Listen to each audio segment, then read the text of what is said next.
በስመ አብ ወወልድ ወመንፈስ ቅዱስ አሐዱ አምላክ። የተከበራችሁ የልዑል እግዚአብሔር ቤተሰቦች እግዚአብሔር ፍጹም ሰላም እላችኋለሁ። እንደምን አላችሁ? እግዚአብሔር ይመስገን ብለን እንድናመሰግን የሚያመሰግን አንደበት የሰጠን አምላካችን እግዚአብሔር በሰማይ ባሉት በቅዱሳን መላእክት በምድር ባሉት በደቂቀ አዳም እንዲሁም በካልአን ፍጥረታት ሁሉ ስሙ የከበረና የተመሰገነ ይሁን። ዛሬ አንድ ጥያቄ ነው ይዤ የመጣሁኝ። ያ ጥያቄ እንግዲህ ከእናንተ የመጣ ነው። የብዙ ሰው ጥያቄ ይመስለኛል። ጥያቄው ምንድነው? መምህራን፣ ካህናት፣ ዲያቆናት፣ ዘማሪያን ወደ ማህበራዊ ሚዲያ ምን ልታደርጉ ትመጣላችሁ የሚል ጥያቄ ነው። ይሄ ጥያቄ እንግዲህ በቅንነት ሊሆን ይችላል። በቅንነት እናስበው። ሻሽ ጠምጥማችሁ ስድብ ከሚሰደብበት ቦታ ማህበራዊ ሚዲያ ብዙ ጊዜ የሚታሰው በዛ ልክ ስለሆነ እና ወደዛ ምን ልታደርጉ መጣችሁ ብሎ የሚናገሩት ለኛ ካላቸው ክብር ነው። ለካህናቱ ካላቸው ክብር፣ ለዲያቆናቱ ካላቸው ክብር፣ ለመነኮሳቱ ካላቸው ክብር፣ ለመምህራኑ ካላቸው ክብር፣ ለቤተ ክርስቲያን ካላቸው ፍቅር የተነሳ ነው። እናንተ ቤተ ክርስቲያን ላይ አስተምሩ። እዚህ ግን ብዙ ስድቦች አሉ፣ ብዙ ቅለቶች አሉ፣ ብዙ ያልተገቡ ንግግሮች፣ ብዙ ያልተገቡ መልእክቶች አሉ እና ምን ልታደርጉ ወደዚህ ትመጣላችሁ ብሎ ለኛ ከማዘን የተነሳ እንዲህ አይነት ጥያቄዎችን ይጠይቃሉ። በውስጥ መስመርም ይጽፋሉ፣ አንዳንዶቹ ቃል በቃል ይናገራሉ፣ አንዳንዶቹ ይደውላሉ ሁሉ ምን ልታደርጉ ወደ ማህበራዊ ሚዲያ ትመጣላችሁ ብለው ማለት ነው። በቅንነት ካየኑ መልካም ነው። ነገር ግን ለምን እንደመጣን ግልጽ ማድረጉ ተገቢ ይመስለኛል። ካህናቱና ዲያቆናቱ መምህራኑ ወደ ማህበራዊ ሚዲያ ለምን መጡ ሲባል ፍለጋ ነው። ቤተክርስቲያን ላይ ሌሊት በማህሌቱ አደሩ።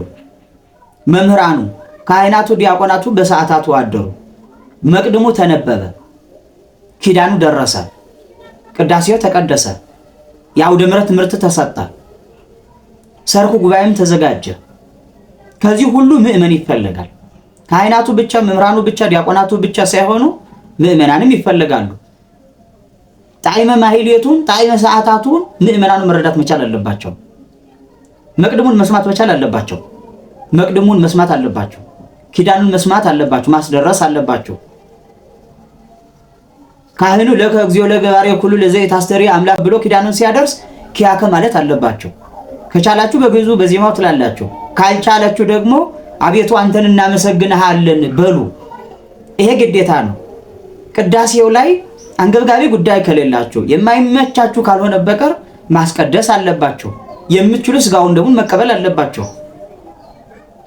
ከዛም በኋላ የውስጥ አገልግሎቱ ሲያልቅ አውደ ምሕረት ላይ ትምህርቱ ይሰጣል። ትምህርቱን ማዳመጥ መቻል አለባችሁ። አሁን ሌሊት በማህሌቱ ምዕመናን ስንፈልጋችሁ የሉም። ሰዓታቱ ላይ ስንፈልጋችሁ የሉም። መቅድሙ ላይ ስንፈልጋችሁ አጣናችሁ።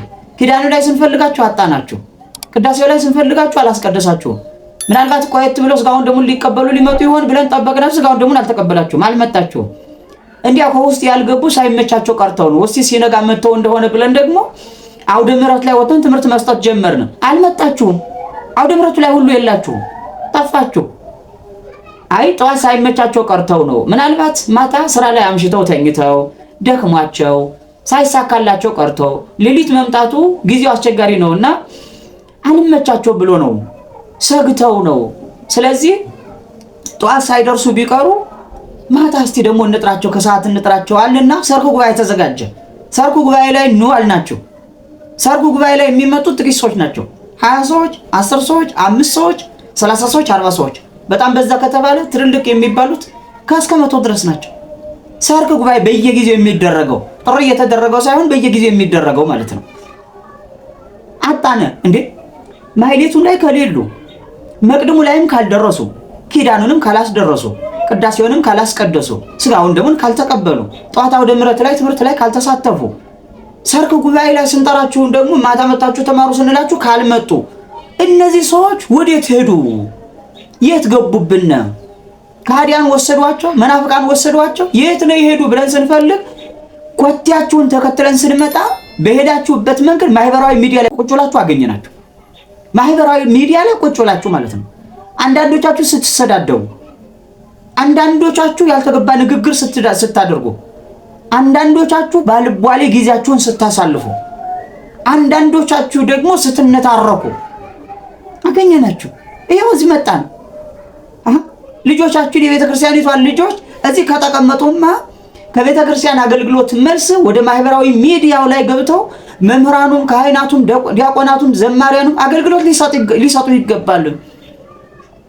አገልግሎት ሊሰጡ የግድ ካህናቱን ዲያቆናቱን መምህራኑን ወደ ኃጢአት የማይከት ቦታ ሆኖ እስከተገኘ ድረስ ከእግዚአብሔር የማይለይ ከሃይማኖት የማይነጥል ከስነ ምግባር የማያጎል ሆኖ እስከተገኘ ድረስ ምእመናን ካላችሁበት ቦታ ሁሉ ገብተን የማስተማር ኃላፊነት አለብን። ይሄን ማመን አለባችሁ።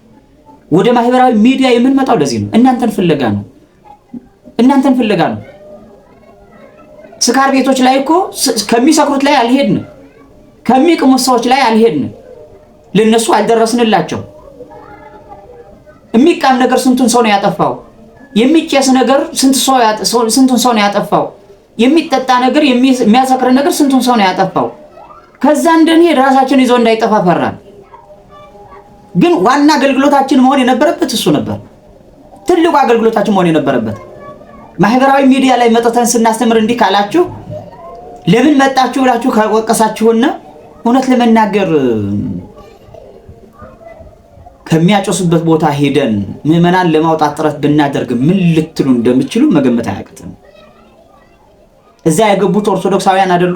እስቲ ጓደኞቻችሁን አውጡ፣ አድኗቸው። እስቲ እህት ወንድሞቻችሁን እስቲ አድኗቸው። ልጆቻችሁን ወላጆቻችሁን እስቲ አድኗቸው። በሱስ ስቃይ ውስጥ ያሉትን እስቲ ሰዎች አድኗቸው። ኦርቶዶክሳውያን እስቲ ታደጓቸው። ወዶ ይመስላችኋል? ታመዋል እኮ። የታመሙትን ቤተክርስቲያን አትፈውሳቸው፣ ቤተክርስቲያን አታክማቸው። አካሚዎቹ እኮ ቤተክርስቲያኒቱ አገልጋዮች ናቸው። እንዳለመታደል ሆኖ ከቤተክርስቲያን ግቢ ማንወጣ ሆን እንጂ እኮ ሐኪሞች የቤተክርስቲያን አገልጋዮች ናቸው። ምእመናን የሚታከሙት ቤተክርስቲያን አገልጋዮች ነበር። እና ካለበት ቦታ ሁሉ ተከታትለን የማስተማር ግዴታ አለብን። የማስተማር ግዴታ አለብን። ራሳችንን ይዘው እንዳይጠፋ ግን ጥንቃቄ እናደርጋለን። ይልቁንስ ከእናንተ የምንፈልገው ምንድነው? ማህበራዊ ሚዲያን ስትጠቀሙ በዚህ ሁኔታ ተጠቀሙ፣ እንዲህ ስታደርጉ እንዲህ ይሆናል፣ እንዲህ ስታደርጉ እንዲህ ይሆናል ብላችሁ አቅጣጫውን ንገሩን። እንዴት አድርገን ማህበራዊ ሚዲያ መጠቀም እንዳለብን። ከዛ ባለፈ ግን ማህበራዊ ሚዲያ ላይ አትምጡ ብትሉ እናንተ ጠፋችሁብን፣ ምን እናድርግ? እናንተ ወደዛኛው ወደ ማህበራዊ ሚዲያ ዱር ገብታችሁ ሰጠማችሁብን። መገናኘት አቃተን። ቤተክርስቲያን ካልመጣችሁ፣ ሰዓታቱ ላይ ካልተሳተፋችሁ፣ ቅዳሴው ላይ ካልተሳተፋችሁ፣ ስጋውን ደሙን ካልተቀበላችሁ ምን እናድርግ? ጠዋት መጣችሁ ወንጌልን ካልተማራችሁ፣ ሰርኩ ጉባኤ ላይ ካልተሳተፋችሁ ምን እናድርጋችሁ? የተሻለ መፍትሄ ነው ብላችሁ አታስቡም እናንተ? በእኛ ቦታ በአገልጋዮች ቦታ ብትሆኑ በእርግጠኝነት ይሄንን አታደርጉም እናንተ? ይሄንን ስንላችሁ ቤተክርስቲያኒቱ ወደ ማህበራዊ ሚዲያ ቀየርን ማለት አይደለም፣ ወይም ቤተክርስቲያን ወደ ማህበራዊ ሚዲያ አመጣን ማለት አይደለም። ከማህበራዊ ሚዲያ ያሉትን ሰዎች ወደ ቤተክርስቲያን ለማምጣት ነው። የማያስቀድሱትን እንዲያስቀድሱ ለማድረግ፣ ስጋውን ደሙን የማይቀበሉትን ስጋውን ደሙን እንዲቀበሉ ለማድረግ፣ የተበተኑትን ለመሰብሰብ፣ የጠፉትን ለመፈለግ ነው። ብዙ የመናፍቃን መጫወቻ የሆኑ አሉ። ብዙ የካህዲያን መጫወቻ የሆኑ ሰዎች አሉ። ቃል እግዚአብሔርን መታችሁ ተማሩ ሲባል አይማሩም። ስለዚህ ወዴት ሄደው ነው እነዚህ ሁሉ ስንል ማህበራዊ ሚዲያ ላይ ያገኘናቸው አሉ። ማህበራዊ ሚዲያ ላይ መጥቷችሁ ተከታትለን መጥተን ሁሉ እኮ ትምህርት በሚሰጥበት ሰዓት አትማሩም ብዙዎቻችሁ ማለት ነው። የምትማሩ እህቶች አላችሁ፣ የምትማሩ ወንድሞች አላችሁ። ግን ደግሞ ገና ሻሽ የጠመጠመ ስታዩ የምትበረገጉ ሰዎች ደግሞ አላችሁ። እውነት ልነጋገር ከተባለ ማለት ነው። ሻሽ የጠመጠመ ስታዩ ቄስ የሚል ዲያቆን የሚል መምህር ዘማሪ የሚል ስታዩ የምትሮጡ ሰዎች ሁሉ አላችሁ። ጨዋታ ቤት ላይ የሚገኘው የሰው ብዛትና ወንጌል ከሚሰጥበት ቤት ላይ የሚገኘው የሰው ብዛት አንድ አይደለም። እና በእውነቱ ወደ ቀልባችን እንመለስ። መምህራን ወደ ማህበራዊ ሚዲያ የሚመጡበት ምክንያት ይሄ ነው። ዲያቆናት ወደ ማህበራዊ ሚዲያ የሚመጡበት ምክንያት ይሄ ነው። የተለየ ነገር የለም። ካህናቱም የተለየ ነገር የላቸውም። ይሄ ነው። ግን በካህናት ስም፣ በመምህራን ስም፣ በዲያቆናት ስም፣ በዘማሪያን ስም የሚያጭበረብሩ የሚያታሉ ብዙ መጥፎ ድርጊቶችን የሚያደርጉ ሰዎች እንዳይኖሩ ደግሞ ጥንቃቄ ማድረግ ያስፈልጋል። የሥነ ምግባር ችግር ያለበት ሰው ሊኖር ይችላል። ሻሹን ተገን አድርጎ ስምን ተገን አድርጎ በርካታ ዘርፊያዎችን የሚተፈጸም እንዲህ ያደረጉ እንዲህ ተደረገብን የሚሉ በርካታ ሮሮዎችን እንሰማለን። ማን ነው ትክክለኛ ካህኑ? ማን ነው ትክክለኛ መምህሩ? ማን ነው ትክክለኛ ዲያቆኑ? የትኛው ነው ትክክለኛ ዘማሪው? አድራሻው የት ነው? ማንነቱ ምን? እስቲ በምን እናረጋግጥ የሚለውን ነገር እንዲያው አረጋግጦ ነው መቀበል የሚገባው ለማለት ፈልጌ ነውና በእውነቱ ሁሉ ጊዜ እንዲህ አይነት ጥያቄዎች በውስጥ የምትጽፉ አትምጡ፣ አትግቡ፣ ምን ያደርግላችኋል፣ ምን ታደርጋላችሁ፣ እዚህ እናንተ ቤተክርስቲያን አገልግሎት ላይ መሰማራት ያለባችሁ እያላችሁ ብዙ ጊዜ የምትጠይቁ እህቶችና ወንድሞች የኛ መልሳችን የቤተክርስቲያን አገልጋዮች መልሳችን ይሄ ነው ለማለት ፈልጌ ነው። ስብሐት ለእግዚአብሔር።